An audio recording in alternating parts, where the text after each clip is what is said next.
This episode of The Guilty Feminist is brought to you by the satirical novel Fleishman is in Trouble by Taffy Brodesser-Akner, available now in paperback. I'm a feminist, but for my singing lesson this week, I chose the show tune I Know Him So Well, a 1970s song from Chess the Musical, and the song is about a wife and mistress singing about the same man while he shags a third woman who isn't even allowed in the song. The way I can get through this song, because it's a very beautiful tune and it's extending my range. I mean, there's all sorts of good reasons for it. But the way that I can get through it is to make enough asides that I make my singing teacher laugh. Because the lyrics are, it took time to understand the man. I know him so well. So even though we can't be together, at least I understand him. And I'm just like, this guy is a narcissist. You just can tell. It's like, how long does it take to understand him? 45 minutes, I reckon, on the absolute outside. He's a shagger. He's a massive shagger. My favourite line is, but in the end, he needs a little bit more than me. More than me, in inverted commas. I can't sing it without doing finger buddies. God. And then she sings more security, to which I always want to say, you know what, I own my own flat. This guy is on a pay-as-you-go phone contract. You just know he is. You just know. You just know this man doesn't have a car, can't keep a dog, but he needs more security. And then the other woman sings, and he needs fantasy and freedom, to which I always want to say, he was vanilla as fuck when he met me. It's so upsetting. It is. And she always says, "Oh, I moved my world to be with him," and I'm like, "Don't move, please, don't move for him. Don't. I mean, it's. Do not give up your job. I did that. Don't do it." But it was written by Tim Rice and a bunch of ABBA men. It's what men hope you're saying about them after they leave you. That's what it is. It's a male fantasy that you're talking to another woman who has also been brokenhearted about how you just can't get over him and how obsessed you are with him and why. And it's just madness. We can't be together. I mean, in reality, we usually are saying that, but that's just an annoying truth. But I think if you were to update it, there would be a whole different hook thing. I don't know the parts of songs. But there would just be a little breakdown where it's like, the dick tube bomb, it was such good penis, yeah, the dick tube bomb. Is that how the song goes? I'm going to send that to Tim Rice as a possible 2020 revision. I'm a feminist, but I am so cool with being on semi-lockdown right now. Because I broke out a few weeks ago, and I'm totally fine with not being able to go anywhere until my new skincare products kick in. So, do you know what I say? Hold off on a vaccine, you know? Oh, my God. Yep, I don't care. Wow. That's right. Wow. Courting popularity there. The views of Kemah Bob are not necessarily those of the Guilty Feminist. I'm a feminist, but while most feminists that I see in real life and on Twitter seem to love Normal People, the BBC television show, for me, so far, it's just been 6 episodes of repressed, aloof Irish sex with one public display of affection. Finally, episode 6, he touches her in public, and it's like, oh my God. Because he's somehow embarrassed about going out with her. I don't understand why. They're both very hot, although people are obsessed with him, and I don't find him that hot. I'm so sorry. If you are listening, Paul Mescal, you don't care because you've been nominated for an Emmy today, but I wouldn't. But I am pissed off because I don't think it's fair that Paul Mescal is nominated for an Emmy and Daisy Edgar-Jones isn't, because they're both doing exactly the same acting. Yeah. It's exactly the same acting. It's identical acting. There's some crazy stuff. You haven't gotten there in the series, but there's some stuff where you go, well, what are they giving out awards for? Crying as a man? He cries. They both cry, but women don't get awards for crying. Wow, that sucks. That hurts my heart. That actually ties well into my next I'm a Feminist spot. Oh, thank God. Because that show arrived at a time in lockdown where I was arguably my horniest for both lust and love. So that show just filled quite a void in my life.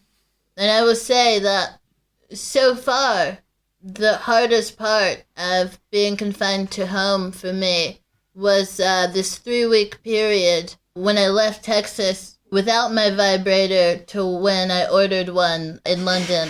And like I said, I'm fine. I'm fine to stay inside. I don't even care. Everybody stop doing the science. Stop doing the No, please don't stop doing the science. Please, I beg you, continue with the science. We desperately need a vaccine. People are very unwell. Kemah Bob doesn't mean this. She's a subversive comedian. I'm a feminist, but when I've been walking the streets with my mask on, I've only been hit on one time, and I say that's not enough.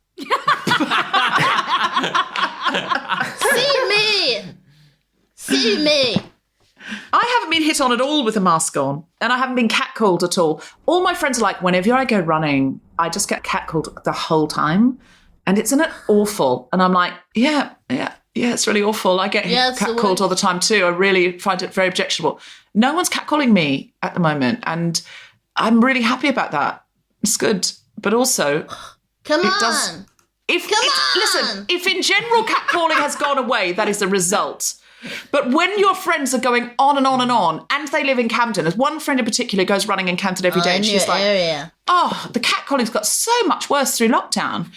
And that's not music to my ears, because I'm like, why is she so much more catcallable than me? And is that a terrible thing to feel? Why would I feel like that? That's a terrible thing to feel. I don't want any woman to be catcalled ever. But also... But come on! But also... don't catcall her and not me, even out. Yeah. Half for me, half for her. I can take it. I don't mean any of this. Kemah's making me say all of this. I'm a bad influence. I'm a feminist, but there are certain famous gay men that I would turn if I could, just for one night, which is so not okay. You have to guess who those famous men are, Kemah Bob. Well, actually, anyone can play this. I've got 3 in mind, 3 famous gay men that I would like to turn. What is famous? Oh, that's a very good question. One is still alive. The other 2 are dead. So they're going to be harder to turn. You'd have to turn them from that as well. Yeah, I have to turn them from dead to alive first. That's the bigger one. You've got to work that out here, haven't you? Anderson Cooper for me. Oh, that's a good call. I hadn't thought of Anderson Cooper. I'd really like to have cocktails with him. I don't think I want to sleep with him. My live one. Anyone else got any guesses to my live one? Paul O'Grady. Who is that? Anyone else? Anyone else got any thoughts? Schoenfeld? Who? Philip Schoenfeld? No, again, no. Almost. I did a gig with him once, didn't feel a flutter, nothing. No, it's actually Neil Patrick Harris. Find him extremely attractive. My 2 dead ones, anyone want to have a go at my dead ones? Dale Winton. No, and not okay. Too recently dead. That's too soon. Not when you're at the supermarket and you hear the beep. No, too recently dead. Think of the fun you could be having. I'm live Googling these men as well. Because they're kind of British TV presenters. Yeah, that you're not going to know. I would say Dale Winton, not so much, Grace. Oh, really? So, anyone got any dead ones? Rock Hudson. Yeah. Rock Hudson. Oh, good call. And yes, I would go there. Also, Cary Grant. But it's not the ones on my list. The ones on my list are Alan Turing and Oscar Wilde. On the basis of both sort of, Alan Turing was kind of shy and, a genius, and I feel I could open him up and heal his pain. Yeah. And Oscar Wilde, I mean, just think of the bants in the bar. I mean, my God. Really? That's the so worst witty thing to me. I feel like it's so unattractive, though. Like trying to get the zinger in. What? So unattractive. Well, yeah, you can have the bands anyway, but okay, Polly and Grace, if we ever go out on the lash together, we bump into the recently resurrected Oscar Wilde, there'll be no issue. He's mine. It's a big if. I mean, I feel like there's not going to be much issue from my corner anyway, because I remain all the way gay. I'm not going to fight you for Oscar Wilde. Yeah, but how much? Dale Winton, different story, babe. Different story. I'm Googling here. Alan Turing, not hot. Oscar Wilde, I understand the vibes, especially with the long hair. And I feel like for the bands, for the energy, for the quirk, for the purple. For the story. For the story. If you had a chance to sleep with Oscar Wilde and you didn't for the story. Although I think Oscar Wilde, I don't know. It's hard to know with period men. Yeah. Whether or Really, not just meeting him would be enough of a story. Like, But you that's a gotta big take story. it further. You gotta take it further, Polly. I suppose.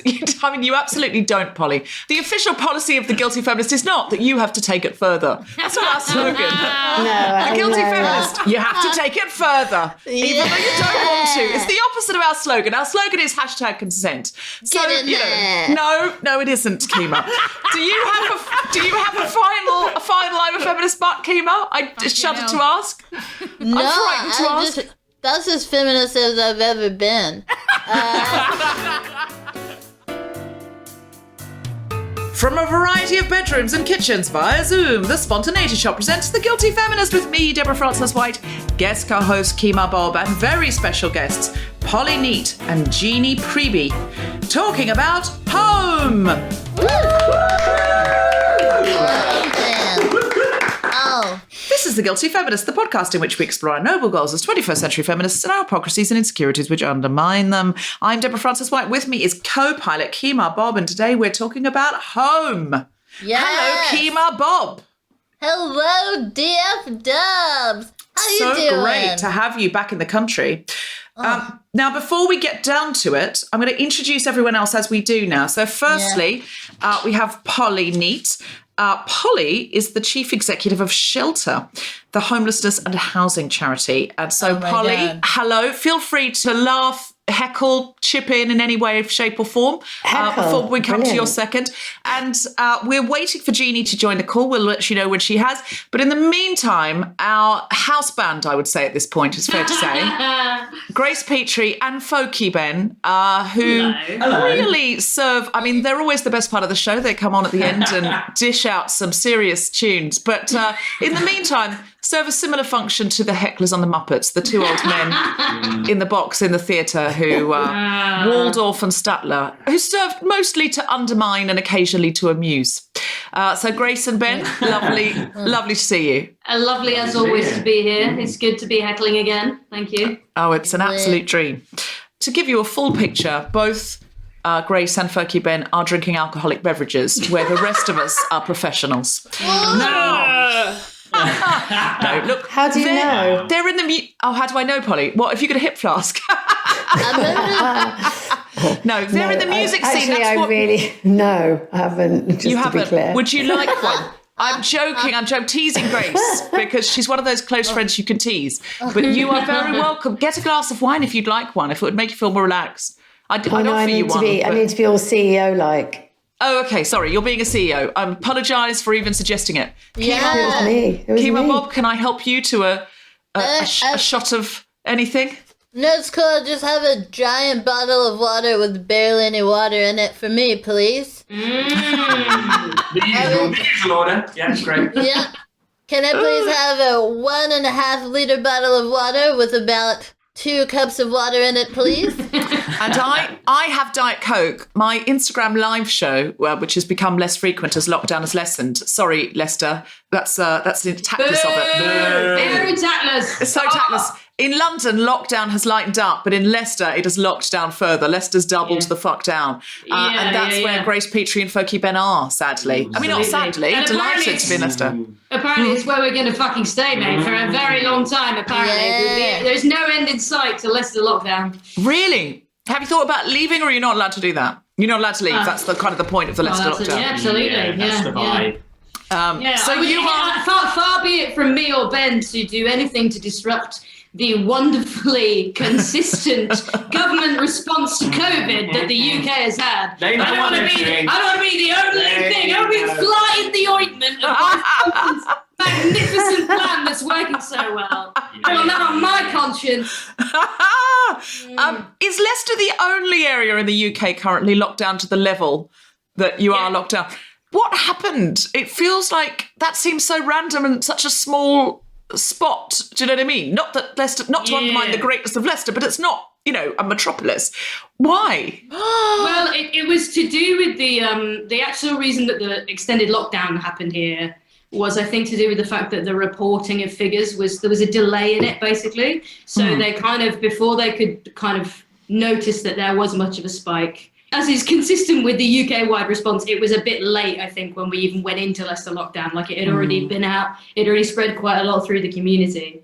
But I think the numbers are coming down quite a lot. So fingers crossed we're going to be let out soon, I guess. Also, don't you guys have sweatshops? Yeah, I didn't know how much of a kind of how verified that story was, so I didn't want to go into it. I believe it 100%. I saw one line about it, and I said, "That's the truth." So I'm going to tell everybody. Sure, yeah. Well, I saw a tweet, and I knew in my heart it was correct. Yeah. I was like, 100%. What's the story? I don't think I've heard about this. So there's a big textile industry in Leicester, and correct me if I'm wrong, but I think sweatshops is like too extreme a term, but basically people from like quite low income backgrounds who were just being horrendously encouraged to come to work whether they had symptoms or not. So it's traveled quite far throughout the factories. And then those people obviously have gone home and then taken it out into the community.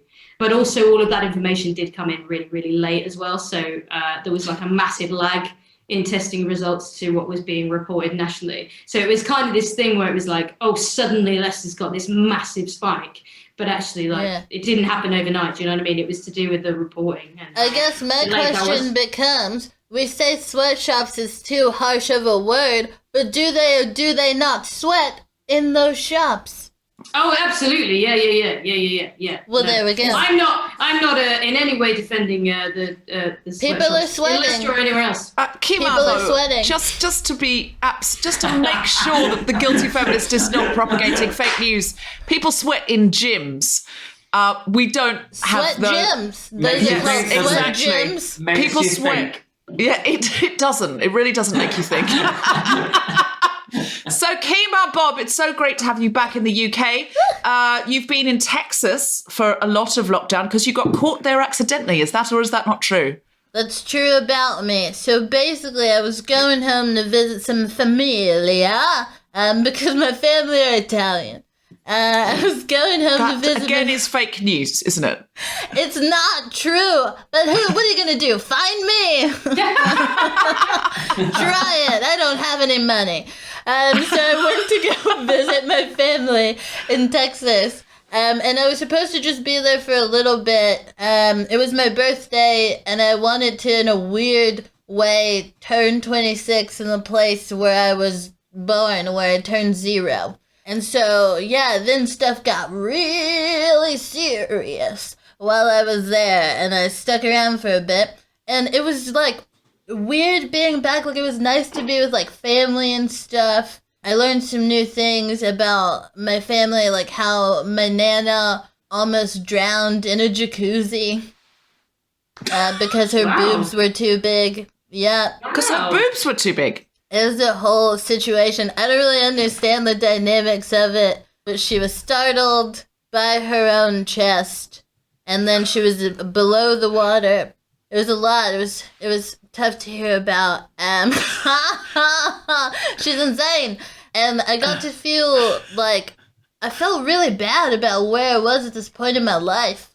Like, I was like, whoa, like, I'm 26. Because, like, in my town in Texas, when you're 26, you're, like, married. You have, like, 3 kids. All of their names end in Leigh. Leigh. And it's just kind of how it goes, you know? And I was just like, who am I? Does my job even exist? I'm just like a comedy lady, you know? Because, like, when you're, like, I feel like when you're in a big city, things are a bit different. And, like, the way that people, like, age is a bit different. Like, when you're 40 in Texas, you know, your kids are, like, in college or whatever kids do when they're full-grown adults. You're thinking about not being married to your spouse anymore. And you, like, have worked at your job for a long time and you hate it. But when you're 40 in London, you are notoriously childless. You know, you're probably still in a dating app. Or thinking about having your first child by IVF. That's 40 here. It's like, oh, I don't want to miss the boat. Are there any options for me? That happens. Yeah, you're buying your first flat at 40 in London, but it's in zone 6. Yeah. Well, I just find that people are like, I don't know, I feel like you're like skateboarding to like the farmer's market where you sell your artisanal hemp soap. You know? So it's nice Any to of be those back. options. None of them or all of them for people here. I think so. So I just am glad to be back in a place where, you know, it feels good to be underachieving as a person. I don't think it is underachieving, though. May I defend the London way of life? I don't think at 26 I would have wanted 3 children. Oh, my God, no. I mean, I'm not a fan of it. Or even 1. No. My neighbor at home in Texas, the person who owns the house behind my house, is my friend from high school's little sister. What? She owns the house and she's your friend from high school's little sister. Right. Yeah, it's true. You're more likely to own real estate if you live in Texas than London. That's probably fill in anywhere than London, to be honest. Fill in anywhere in the world.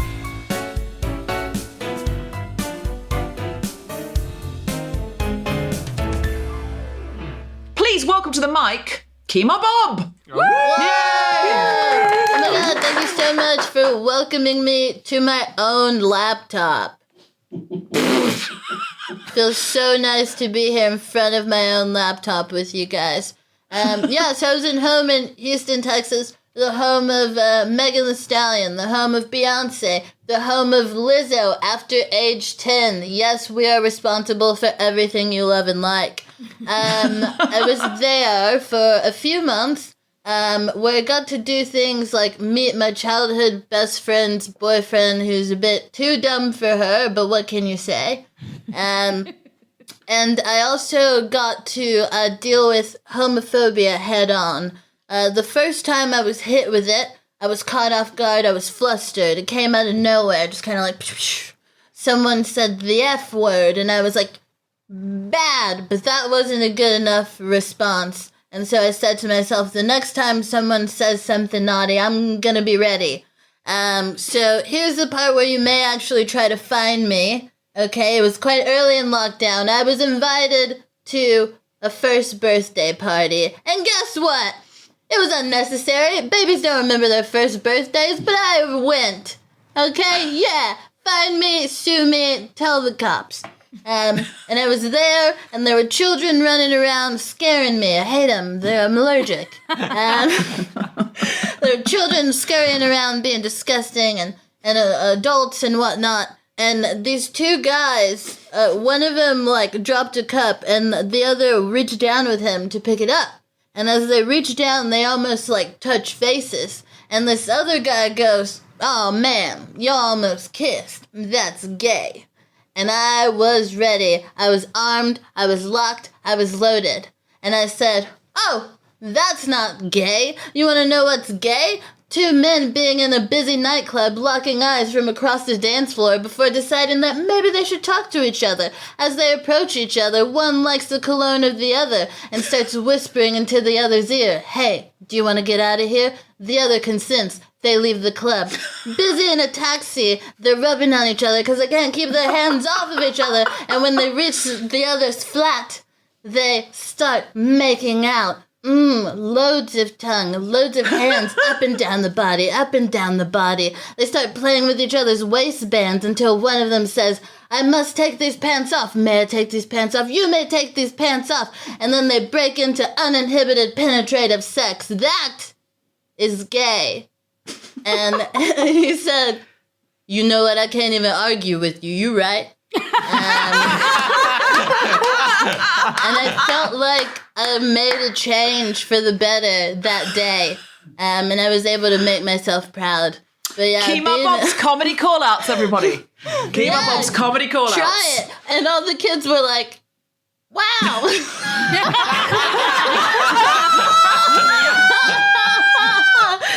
But yeah, it was definitely. I totally forgot this was at a child's birthday party. Yeah, it was full on. I mean, presumably the 1-year-olds didn't understand it anyway, but presumably there were other older children who had questions to ask when they got home. Oh my God, it was just like, the whole time I was there, I was like, why am I here? This is bad, we're in a pandemic. But also I was like, maybe I'm making a change in the community. So, it was a double-edged sword, you know? But yeah, being home was cool. I got to hang out with my family. I think in all of it, I was just like grateful that I had a like childhood home that I could be at and be in. Yeah, that was something that even while I was there and me and my mom went back and forth with what I would call like the mental breakdown showdown, in a kind of like premeditated attempted murder off. Where like no one did attempt the murders, but everybody thought about it. I was just grateful that I had somewhere safe to be and to spend some time. So yeah, Texas beat Texas, and y'all, and it still is. I don't know if you've seen the news, but it is crazy out there. Yes, yeah. So they tell me. I was listening to Zach Braff and Donald Faison's Scrubs rewatch podcast, which reminds me of a simpler time. It started pre 9/11. I had just left university, and I was also fresh-faced and full of hope, much like Zach and Donald then. And in a way, it feels like an earlier me, like an earlier, sometimes home feels like an earlier version of yourself. Yeah. Oh my God. But they have guests on, and the guests are sometimes doctors and nurses, because apparently Scrubs, according to the American Medical Association, is the most realistic depiction of medicine on television. Much more so than art. Yeah, because what they say is what you're showing is the fear of young doctors who are hiding in a supply cupboard rather than actually going out and sticking something into someone. Obviously, the fantasy sequences are less real. But they had a doctor on from Texas, and she said COVID's so bad in Texas now that there's no room in the hospitals. So this is the reason why we're in lockdown, is because you run out of room in the hospitals. And she said, we had a guy in, couldn't breathe. We just didn't have a bed. We didn't have a ventilator. We had to send him out of state. It's a scary time. I suppose my feelings on home are that I'm very grateful to have one. Lockdown has really brought that home to me, all puns intended, because I spent a great deal of my life going off around the world, touring the Guilty Feminist. And even if I'm not touring, just being out a lot, like my life is out. It's, I've got to go over here. Even if I'm in London for an extended period of time, it's like, right, I'm on the South Bank doing a show on Thursday. Then I'm seeing my friend's show on a Friday. Then I've got this event over here. I've got this workshop over here. I'm writing in this writer's room over here. And home, I think in the last few years, had increasingly become somewhere to change clothes, grab a night's sleep, grab something out of the fridge on the go. After a long tour, I appreciated home, but for a few days, and then invariably I'd be off out again. And what lockdown has really brought home to me is that home is precious, because as soon as you need it, if your home environment isn't stable, isn't warm, isn't welcoming, if it doesn't feel safe, it doesn't feel emotionally safe, and if it doesn't feel pleasant, you don't have your own things that you like, it's not aesthetically pleasing, then it's a real problem if you're locked in it. My lockdown would have been significantly different if those things weren't in place. I remember going to the Tenement Museum in New York some years ago, which is it's a building in New York where loads of immigrants have come and lived and set up shop. And then what would happen is those people would sort of earn enough to get out of that crappy building, and they would become the more successful immigrants. And the next wave, whoever desperately needed to leave their location, would then take over, and there would be an era of those immigrants in that building. And it was preserved in a way other buildings weren't, because it had been condemned. So they've been able to do up different rooms as they were in those different eras and furnish them with period furnishings. And they have records of who lived there. So I did this tour, and I found the most poignant room was an empty room. There was nothing there. And the tour guide said, what do you notice about this room? And there were things like windows on the inside and, how small it was, how hot it was, all of those things, how difficult it must have been. But the thing that I noticed was there were layers of wallpaper, peeling wallpaper, like 12 layers of peeling wallpaper. And there was a hole, so you could see them all going back. And I said, all the wallpaper? And she said, yes, because every single immigrant that moved here, the one thing they could do to make this their home and not the previous tenant's home, then they didn't have anything, they couldn't afford anything, but they put up wallpaper, and that made it theirs. And that's what makes a home. And this was before I had become involved with refugees in any way, shape or form, but the refugee crisis was bubbling up and I was reading about it in the news. It was before the Guilty Feminist, before I got involved with the refugee crisis. And I remember just standing there looking at that wallpaper and just tears came into my eyes.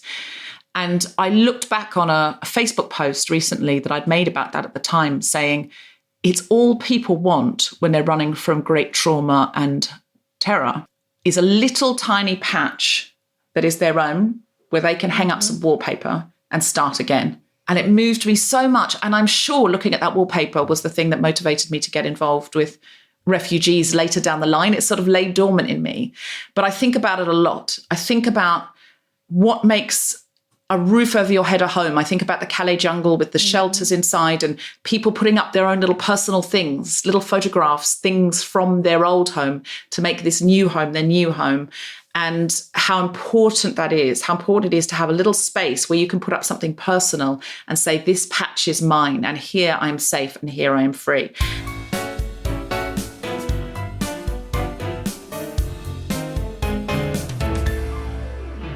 This episode is brought to you by Fleishman is in Trouble by Taffy Brodesser-Akner. It's a satirical novel throbbing with guilty feminist themes about marriage, divorce, and modern love by one of the most exciting new names in American fiction. Our great friend Dolly Alderton called it the most astonishingly brilliant Trojan horse of a novel, and Marion Keyes said it was wildly entertaining and moving, and she said lovely things about my book, so I'm inclined to believe her. Now the book is out in paperback and can be purchased from Waterstones or your local independent bookshop, so go out there and get it. Support Fleishman's in Trouble because they're supporting the Guilty Feminist. I'm starting it this week, so let's compare notes. And now back to the podcast.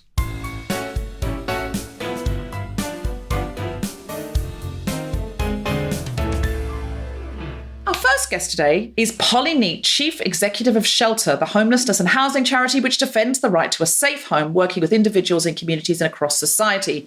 And with her is Jeanny Priebe, who is currently studying for her Masters in Nutrition at Bournemouth University. Jeanny and her family are at risk of eviction and homelessness due to the pandemic. Please welcome Polly and Jeanny. So Polly, tell us firstly about Shelter and why you contacted us to talk about this on The Guilty Feminist. Just to say, I love that story about the museum in New York, and that it really made me think about why I started working at Shelter, actually. So I enjoyed that a lot. So we are really, really worried at Shelter. So we've seen some horrendous suffering during the pandemic, which I can talk to you about if you want, about the kind of conditions that people have been expected to socially distance in and even self-isolate in. So things were already really at a crisis point. But what we've now got is, so the government, all credit to them, put a ban on all evictions during lockdown.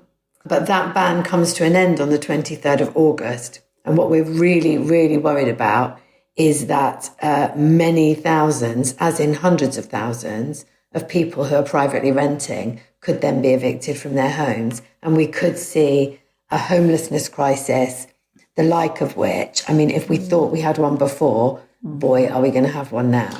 Are people expected to back pay their rent, Polly? Well, yes. So people are in debt. So at least 230,000 private renters have built up rent arrears purely during the pandemic lockdown period. So that is money that they owe, and they haven't been able to be evicted because there's been a ban on evictions going through the courts during the period of lockdown.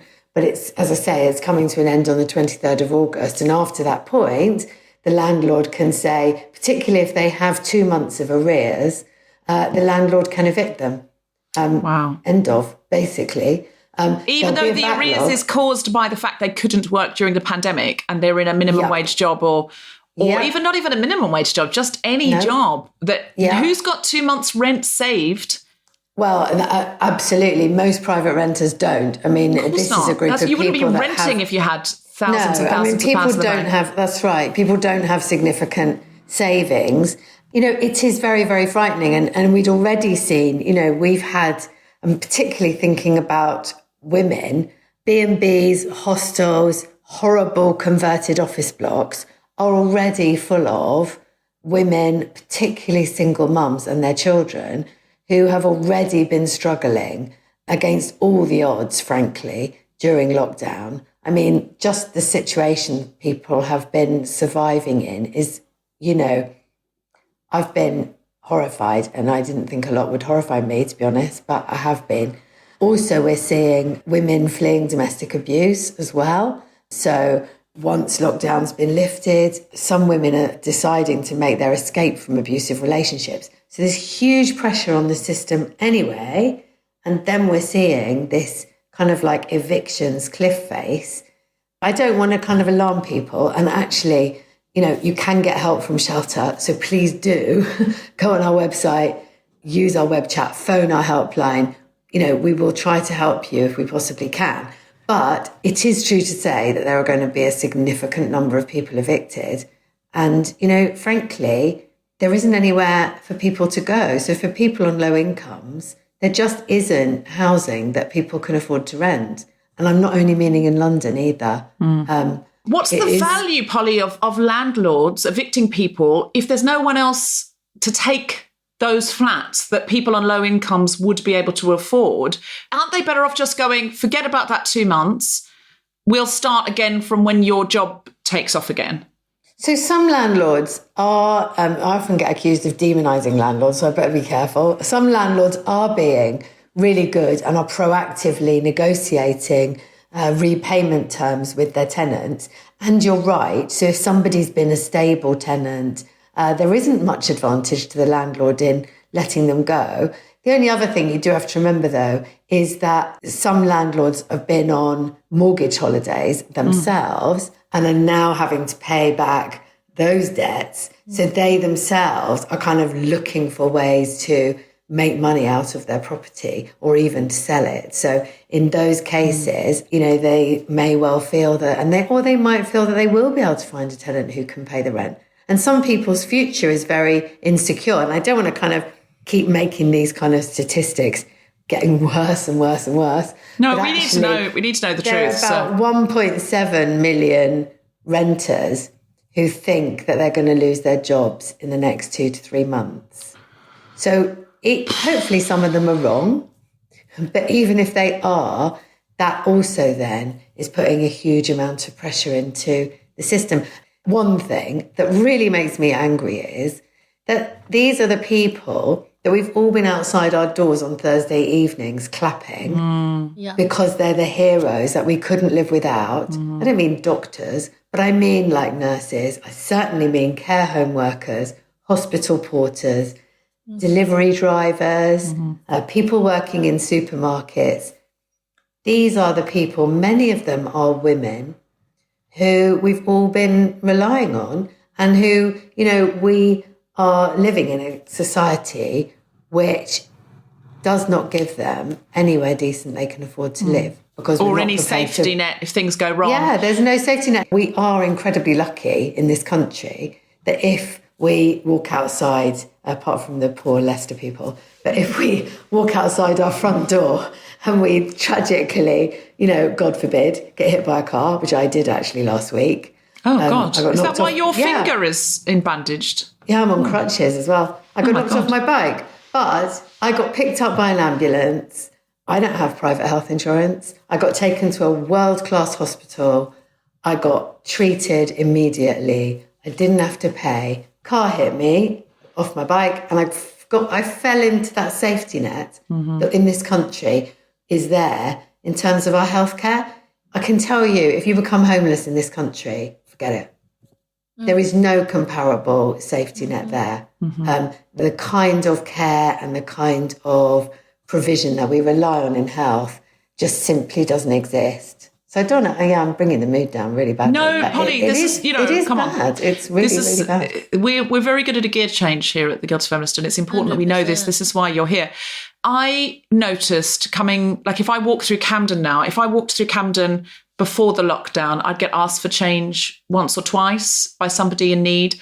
Now, if I walk between Primrose Hill and home, I'll get asked 6-7 times for change. During the lockdown, the most severe stage 1 of the lockdown, no homeless people at all, because they all seem to have been housed, I guess, in hotels and Airbnbs where no tourists were. But now there are so many more people who need change and need help. And I don't know, do you know what that is? Is it just that people have been evicted already?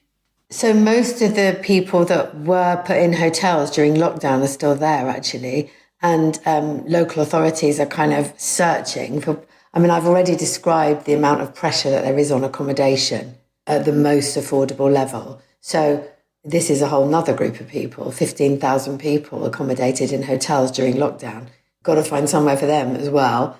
But a lot of the people you'll be seeing now are newly on the street, often because of the impact of the pandemic on their lives in one way or another. So they've lost jobs or they've been evicted already. Actually, I mean, I've met people sleeping rough who have jobs. So the sort of unaffordability crisis, and I'm talking about, 0-hour contract jobs, not well-paid jobs, obviously. There are street homeless people who are working. But the impact of the pandemic, we already had a housing crisis. I mean, a complete housing meltdown, actually, before. And now we've got a public health crisis has come along, and the two have collided. And the people who are caught in the fallout of that, as I say, are facing what we're seeing every day at shelter, absolutely desperate hardship. And it's worth discussing on, as feminists, because there is a really significant impact here on women. Why is it worse for women? Well, so women are very likely. So if you look at adults in temporary accommodation, so i.e. people who can't be housed and who end up in bed and breakfasts, or what I was talking about, these kinds of I don't know if you've ever seen them, but former office blocks converted into temporary accommodation units. And they're really, really small and unpleasant. So over 60% of adults in temporary accommodation are women, and many of them are single mothers. So although in rough sleepers, you will see more men, partly because rough sleeping is so dangerous for women, when you get to homeless people who are in temporary accommodation, it is disproportionately women. And as I said, a lot of women become homeless because they're fleeing domestic abuse, for example. So there are other specific circumstances that affect women that make them particularly vulnerable. And actually, even among rough sleepers are the only group of people among whom life expectancy for women is lower than it is for men. Does it disproportionately affect transgender people? So homelessness can disproportionately affect particularly young LGBTQ plus people, often because of being thrown out of the family home. Teenage. So so particularly among young adults and teenagers, And how does disability play into it? Well, so people with health conditions are also disproportionately represented among people on low incomes, and therefore among people who can't afford a suitable place to live. So people receiving benefits, again, disproportionately women and disabled people are more likely to be homeless. So I want to know how we can help. But first of all, I want to come over to Jeanny. You're currently doing a master's, but you're worried about being evicted. Can you tell us about your situation? Right. So I've been a tenant living in this property for the last 4 years. And I was never late with my rent. I was always on time and I always fully paid. And my previous tenancy is the same. So there was never a problem with any kind of payment. I had always made sure that we will always have a roof over our head. I'd rather had less on the plates, but a roof over our heads. And my children's is the most important thing you can think of as a mother. So because I'm a student, I was eligible for student finance. So I used this money to top up my rent, as the rents here in Bournemouth are very expensive. And the government, I'm lucky I'm getting help with housing benefit, but it's a certain amount and the rest you have to pay towards. So I used my student finance money in order to top up, in order to make sure we're paying the rent. So all good. To the point that it came March was, I think, the start of the pandemic, right? Mm-hmm. It was fine. I still paid. Came April, I still paid. Came May, I still paid. A half month of May, it was all fine. I still paid fully. And then I asked my agency if I could pay weekly instead of full month. Bear in mind, I'm paying £1,700 a month for a 4-bedroom house. So it's not less, it's quite a bit of money.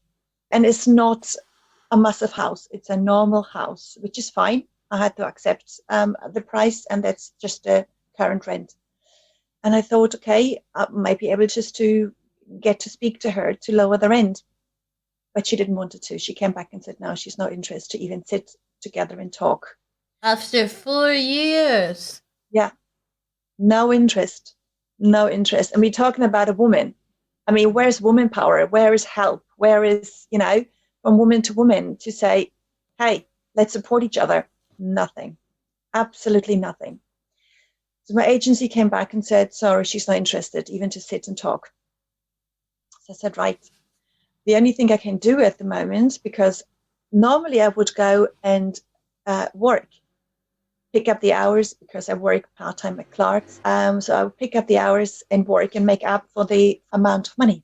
But I couldn't because it was lockdown. There was no work available for me.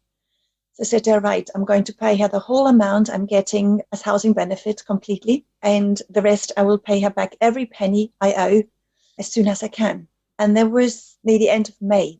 2 weeks later, I received a letter sent to me, Section 21, that by the end of September, I will have to leave. Well, the 4th of August, I have to leave my home. I'll be sent out. Wow.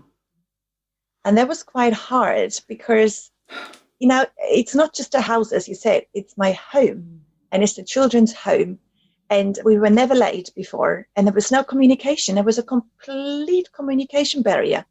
And I think if I had trouble before, I would understand and say, look, she's troubled. We want to get her out. But no, I have a good relationship to the agency, and there was never a problem before. But she just didn't want to lower the rent. She just didn't want to even communicate. I mean, even if you had trouble before, you're a single mother with 3 children. So, I don't want to put out there that if you've ever had trouble, you deserve to be thrown out. But it just goes to show that even if you haven't had trouble before, some landlords seem to not be aware that there's a global pandemic and that people have been made to stay inside and give up their jobs. And there's just literally nothing else that they can do. So what can we do to help, Polly? Jeannie's saying she's not feeling any feminism from her landlady. How can the feminist community step up and help women and people of minority genders who are in this situation right now? At Shelter, we're trying to get as many people as possible to put pressure on Robert Jenrick, who's the Secretary of State for Housing, to get him to, as soon as possible, legislate to protect people who have missed their rent because of the pandemic from being evicted. We were trying to get him to do it before Parliament stopped sitting last week, but he didn't.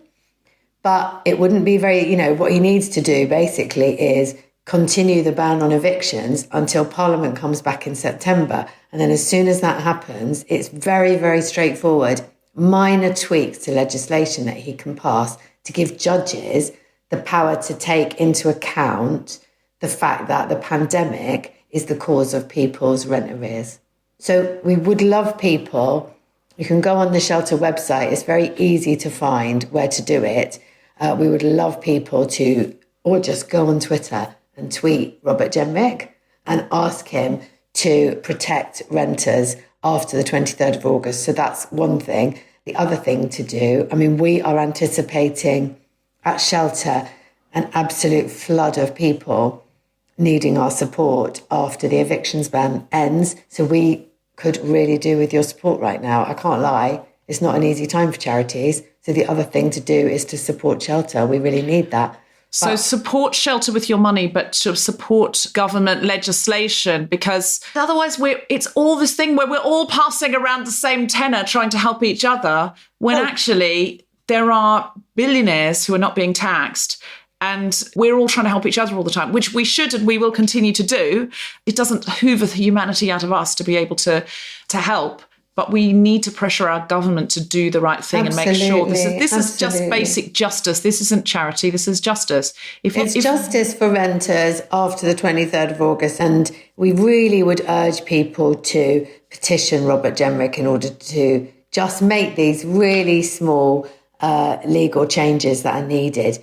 Government don't do things unless they think the people want them to. If they think enough people want them to do it, they will do it. It's as simple as that. That's how politics works. So I would really, really urge people to do that. And while you're about it, if you want to ask for a second thing, long term, the only solution to this, you can't fix homelessness without homes.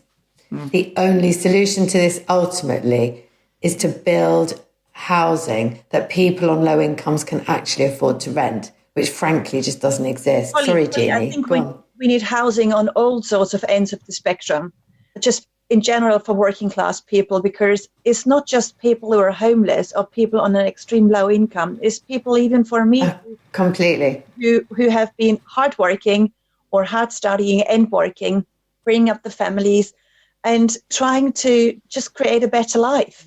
So we need a stronger housing market, I think, on all spectrums. Absolutely. We need everything from government paid for housing to affordable rents.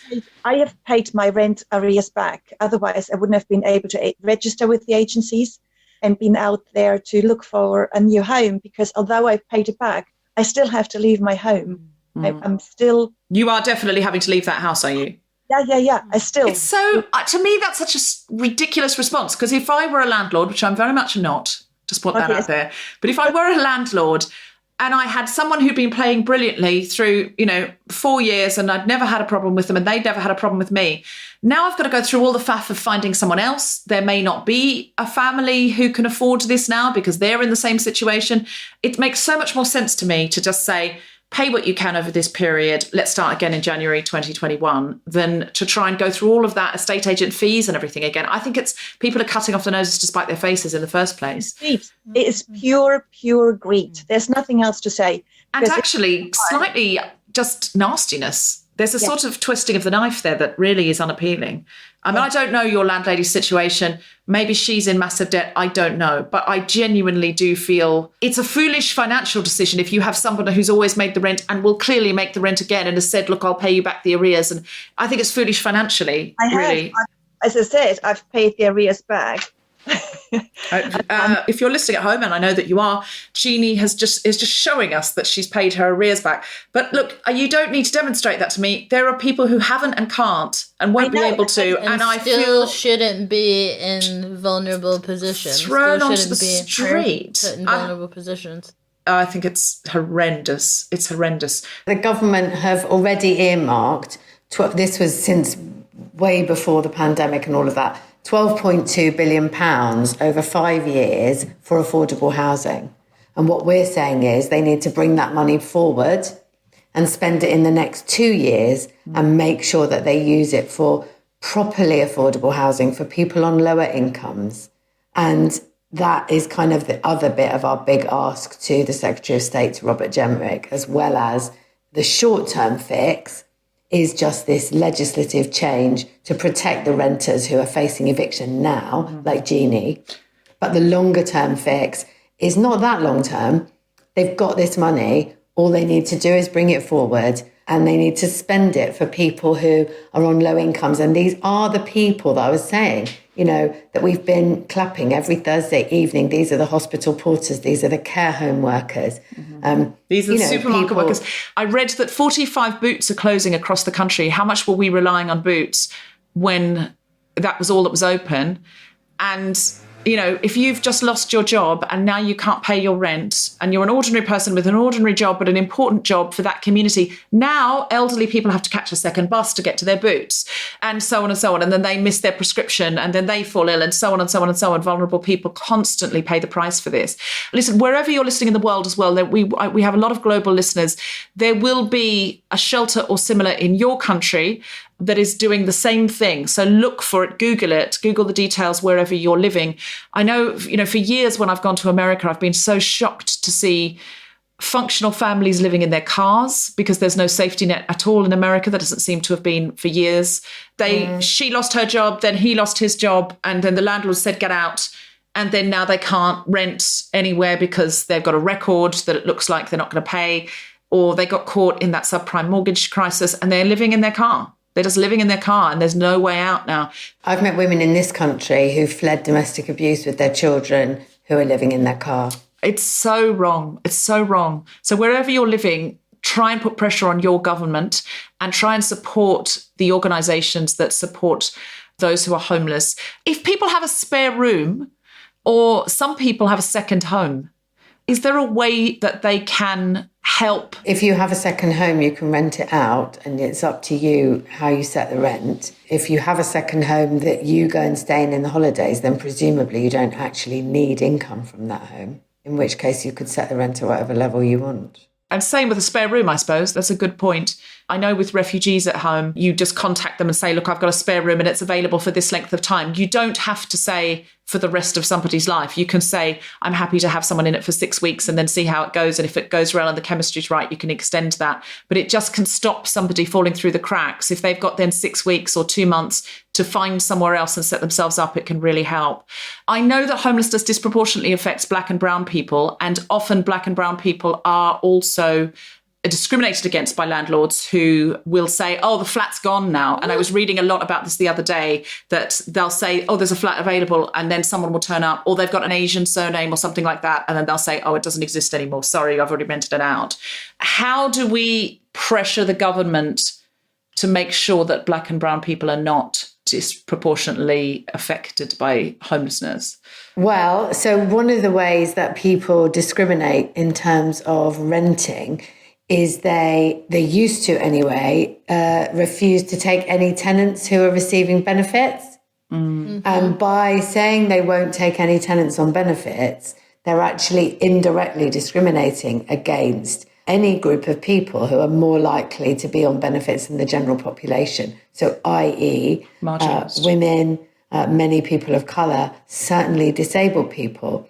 And we've actually, at Shelter, we've just brought a court case and won it, which has made it unlawful to discriminate in renting against anybody receiving benefits. That's amazing. Yeah. Which is a significant. So I'm so proud of my team for doing this. Yeah. So support Shelter, everyone, because sometimes you think, what can I do? But if you add your voice and even, a very, very small amount on direct debit, if you've got it, or a one-off donation, if you tweet about it, if you can't afford anything at all, give them a follow, give them a retweet, repost their stuff on Instagram, because people who, frankly, have got more money than usual because they've kept their job and they're not going out anymore. They're not, there's all sorts of expenses that they had that they don't have because they're sitting inside all of the time, who might give a direct debit to Shelter. You could reach out to someone. If you've got a friend or a sibling or someone, that they've got an excellent income, but they're now not going to the cinema, not going to the theatre, not going to Pizza Express, their gym membership got halted for 3 months. Actually say to them, is there any chance you could set up a direct debit to Shelter and use some of that expendable income on this, because it would really help? And don't be frightened to do that. But that's phenomenal, Polly. You're really well supporting. And don't be frightened if you are trying to rent a place and it says on it, no DSS, it's still called, or the landlord, or even other ways of putting it, like professional tenants only, people sometimes say, and it's a way of discriminating. That is now unlawful. Woo!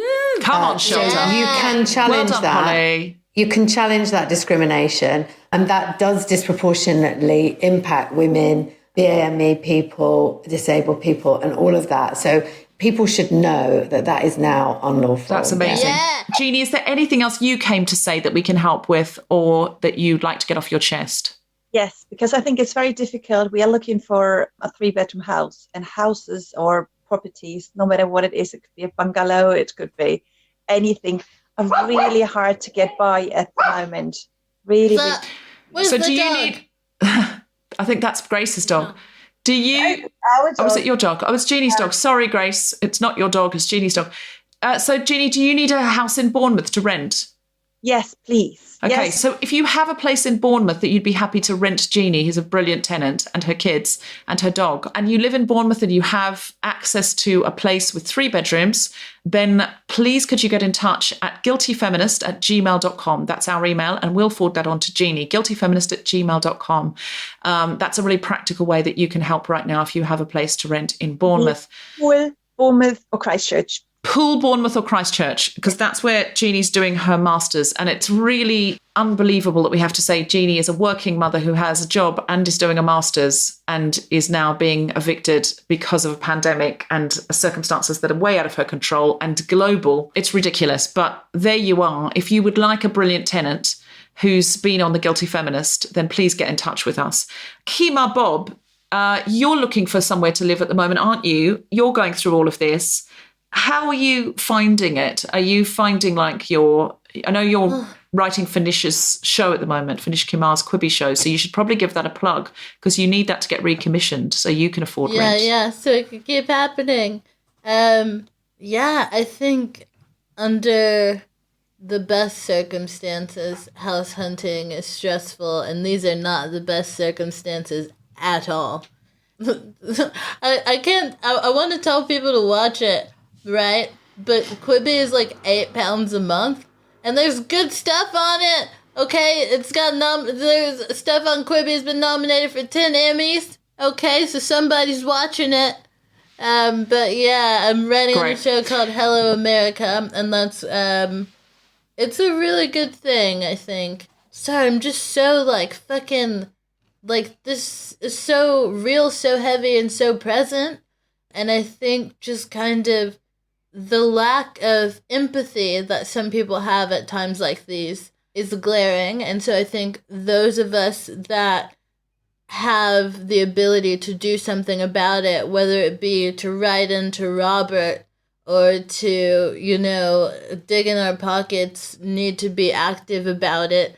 Because if this, I think, pandemic has shown anything, it's that we're all vulnerable in one way or another, and we really need to stand together and be there for each other. And something it's really shown us is that our governments won't. I'm American. I know firsthand our governments are not dependable. So we need to make them do what we need them to do, but we can't wait for them. We need to be there for each other as well. That's a great thought. And the reason I say that Kemah's, if you can afford to sign up to Quibi for £8 a month, even just for 1 month to watch Kemah's the show Kemah writes on. The reason I say it is literally the only income performers have right now is writing work because, or like maybe we'll do a Zoom thing where there'll be like a nominal fee and then you get a little bit of money. But people were living gig to gig. All the performers I know, and many of the performers that are regulars on the Guilty Feminist that you know and love, they were living gig to gig. And, we knew, I've got 26 dates between now and then, so that's this amount of money, and that's how I'm paying my rent. So people like Kemah were completely reliant on that. Thank God Kemah's got a job writing for Nish's Quibi show. But if that show didn't get recommissioned, how do you make your living? So if you can even sign up just for 1 month and watch Nish's show, Hello America, which Kemah's writing for, Sarah Barron's writing for, Desiree Birch is writing for and appearing on. Are you appearing on that show? Have you appeared on that show? I'm going to appear on an episode, no spoilsies, but basically I'm going to show up and have a face-off with some spicy foods. And spice is also symbolic to the racist histories of the US and UK. Oh, yeah. Excellent. And so did you say Sophie Duke is writing for it as well?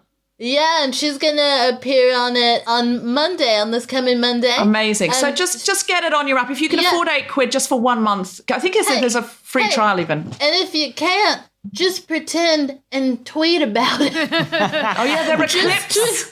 Just tweet about it. Yeah, People love social media. Go to Nish Kemah's Twitter and you can retweet the clips. Just be like, and go, my God, Hello America, it's amazing. I love it. So fresh. So they wanted to appeal to like a young audience or something. Just be like, wow, this is so funky fresh. This is so dope.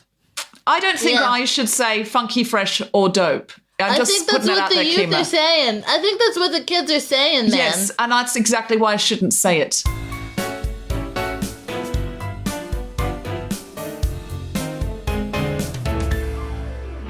Grace Petrie, thank you for joining us and thank you for being our house band with Folky Ben Moss.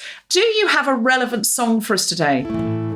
We do, or an irrelevant song would be fine with. Today we do. I think we do have a very relevant one, and it's funny because I nearly did something else. But honestly, like Polly, all the work that you're doing is amazing, and Jeanny, obviously talking about the lived experience of this, I just feel like the same idea came up so many times, which is that idea of safety net. And I feel like I see, a safety net. I've lived in Britain all my life, and I feel like since 2010, I've just seen that safety net be cut more and more and more and more away. I wrote this song that we're going to play for you now in 2010, just after the Conservatives got into power. And I know that Labour have not always been innocent in terms of house building and other things like that, and I'm not going to make this too party political, but I do think that, like Kemah said, the pandemic has exposed so many big lies about our society, and I think one of the big lies that we live with all the time is that, everything is completely beholden to money and to the markets. And actually, the truth is we have resources that we choose to organise in a certain way. There is enough to go around in Britain, and there's certainly enough to go around in the world, and we could choose to organise things in such a way that means that everybody has enough and everybody has a roof over their head, and we decide not to. That is a decision that is made by people, and that is a decision that we have to change. I was hoping that we were going to change that decision in Britain in December 2019. That's not the decision that was made. The decision that I wanted to be made was for this country to be much more compassionate, but I think that going forwards, I don't want the lessons of what's been learned this year to be forgotten, and I think it is so important that the next time we have an opportunity to put a cross in a box on a piece of paper on a polling day, I think it's so important that we remember, actually, like Kemah said very articulately earlier on, at the end of the day, the only thing that we've got is each other, and that's all we're ever going to have in this world. So I was just about to break into this song, and Ben's just totally abandoned. Yeah, he was like, nah. What's happening? I just could hear the cat meowing, and I didn't want it to. Oh, you could hear the cat meowing. That's all right. The cat was providing vibe. some backing vocals. So this is a song that I wrote about austerity when austerity first came in 2010. It's grown to be much more dreadful and extreme than I possibly could have imagined 10 years ago. But it's called Farewell to Welfare, and it's about the cutting away of the welfare state that we're seeing so much in this country, and a message of solidarity, I suppose, to everybody out there. And it goes like this.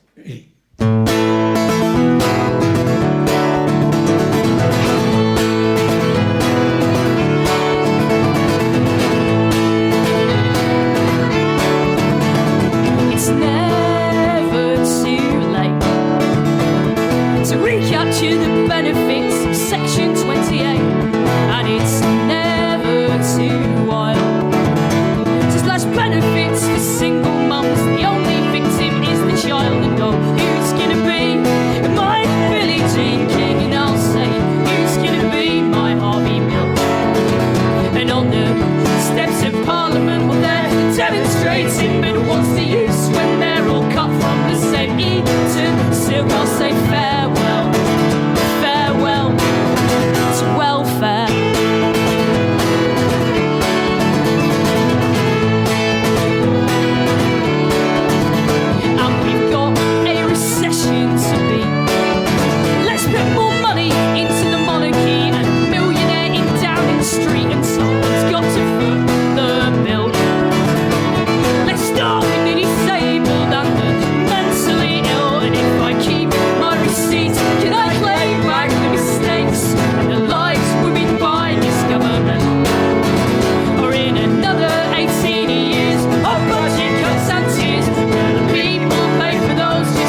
bring up kids. And these days I'd settle for a Britain where I'd be allowed to bring up kids.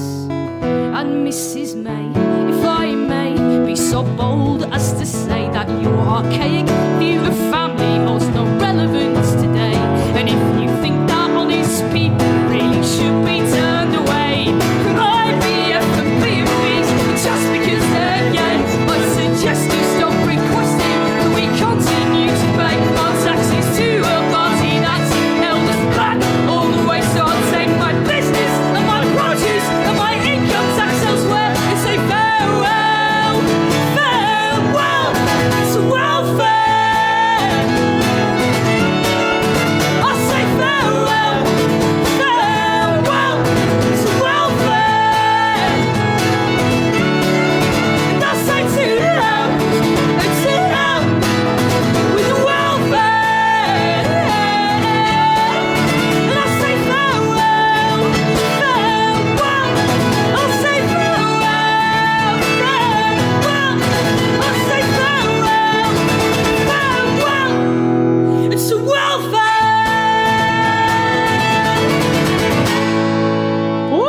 Yeah. Thank you very much. I've heard you sing that song many So times good. before, Grace, but never with such passion and So vigour. I feel like you were very affected by the conversation that we've had. It really, really was, yeah. I thank you so much for music, which can, as always, elevate us and make us feel what we think. Yeah. I really Set our appreciate souls it. on fire. You have been listening to The Guilty Feminist with me, Deborah Frances-White, guest co-host Kemah Bob, and our very special guests, Polly Neate and Jeanny Priebe, with music from Grace Petrie and Folky Ben Moss. The Guilty Feminist theme tune was composed by Mark Hodge and produced by Nick Sheldon. The producer was Tom Salinsky for the Spontaneity Shop. Thanks to Rachel Craftman, Gina DCO, and everyone who made this episode happen, as well as all of you for listening. For more information about this and other episodes, visit guiltyfeminist.com. Yeah. The views of Kemah Bob are not necessarily those of The Guilty Feminist. What are you gonna do? Find me. That is, by the way, if you're listening at home, which you definitely are, because it's lockdown, Kemah Bob decided before this episode that her catchphrase would be "find me" today. What are you going to do? Find me? So, What are you gonna find? No, not find me. Find me. oh, find me. Yeah. Oh, I thought it was Yeah. find me. You're a find Oh, I'm me. But so also, sorry. what are you gonna do? Find me?